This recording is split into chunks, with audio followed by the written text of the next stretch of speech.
Hello बच्चों, कैसे आप सभी? होप करते होंगे सभी बहुत अच्छे होंगे। मैं आप लोग के लिए केमिस्ट्री के बोर्ड एग्ज़ाम 2025 के लिए कुछ इंपॉर्टेंट टॉपिक्स लेकर आई हूँ जो बहुत बहुत ज़्यादा इम्पॉर्टेंट है और 4 से 5 नंबर का ये क्वेश्चन आपका है। ठीक है, तो इसकी ऑलरेडी एक वीडियो एक पार्ट मैंने अपलोड किया हुआ है और वो अगर आपने नहीं देखा है तो देख लीजिएगा। उसमें भी कुछ टॉपिक्स हैं और इसमें भी कुछ टॉपिक्स हैं जो उसके छूट गए थे, वो टॉपिक्स मैं इसमें लेकर आई हूँ।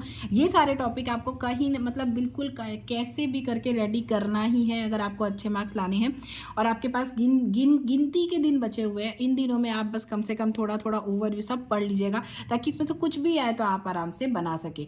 नहीं बनता है कोई टॉपिक, आप मुझे कमेंट कीजिए इसके नीचे, इनमें से कौन सा वाला टॉपिक आपको बहुत ज़्यादा टफ लगता है तो वो टॉपिक मैं आपके लिए अलग से लेकर आऊँगी बहुत ईजी वे में, ताकि आपको समझने में बिल्कुल भी मतलब वीडियो देखने के बाद आपको और कहीं से पढ़ना ना पड़े, आपके दिमाग में पूरी तरीके से बैठ जाए और एग्जाम में आप अच्छे नंबर लेकर आ सके।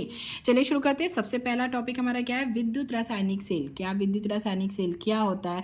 इसका पर्टिकुलर एक मतलब एक डायग्राम भी अच्छा खासा होता है, वो भी आपको समझाना है और पूरा एक अच्छे तरीके से उसकी क्रिया वगैरह सब कुछ मतलब टोटल आपको समझाना होता है। तो विद्युत रासायनिक सेल एक बहुत ज़्यादा इंपॉर्टेंट टॉपिक है। अभिक्रिया की दर या वेग।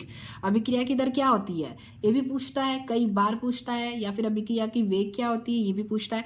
तो दर या वेग कुछ भी पूछे आपको, ये पूछेगा तो आपको बताना है। ये 3 नंबर में पूछता है, 4 नंबर में भी पूछ लेगा किसी इक्वेशन के साथ या फिर कुछ मतलब उसमें आपको मतलब न्यूमेरिकल वगैरह देके। ठीक है, तो अभिक्रिया की कोटि ज्ञात करने की विधियाँ। अभिक्रिया की कोटि ज्ञात करने की कौन कौन सी विधियाँ हैं वो आपको पहले पता होनी चाहिए, फिर उनको सबको एक एक करके एक्सप्लेन भी करना होता है।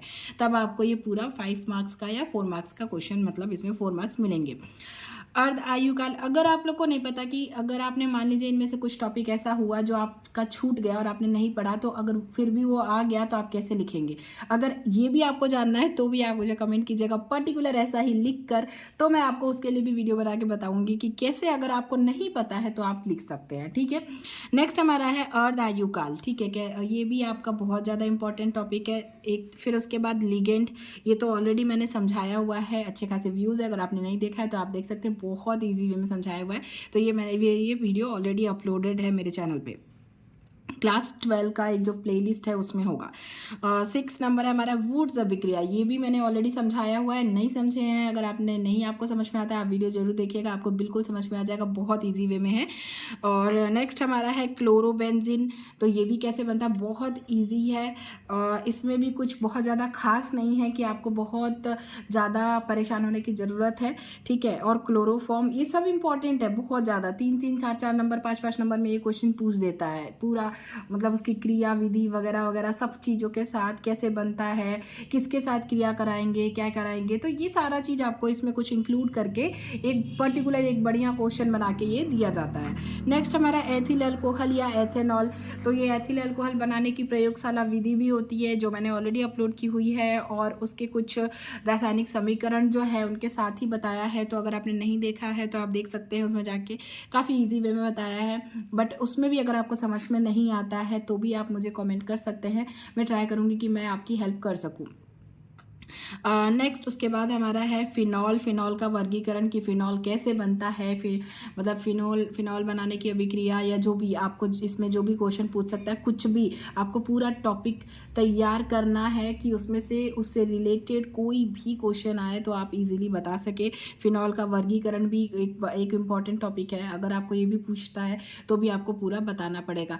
अरे भाई नहीं आता तो भी आपको ये टॉपिक में कुछ तो पता होना चाहिए ताकि कुछ थोड़ा अपने मन से भी बना के आप लिख सके। तो ये सारे क्वेश्चन बहुत ज़्यादा इंपॉर्टेंट है, बहुत बहुत ज़्यादा। तो ये सारे क्वेश्चन आप रेडी कर लीजिएगा। इसमें से कोई क्वेश्चन आपको अगर नहीं बनता है तो आप मुझे कमेंट कीजिएगा, मैं वो टॉपिक आपको समझा दूंगी। चलिए मैं मिलूंगी आप लोगों से अपनी अगली वीडियो में। ये वीडियो पसंद आई हो तो वीडियो को लाइक कीजिएगा, शेयर कीजिएगा, चैनल पर नए हैं तो प्लीज़ चैनल को सब्सक्राइब करना बिल्कुल भी ना भूलिएगा। Thank you, thanks for watching, all the best for exam.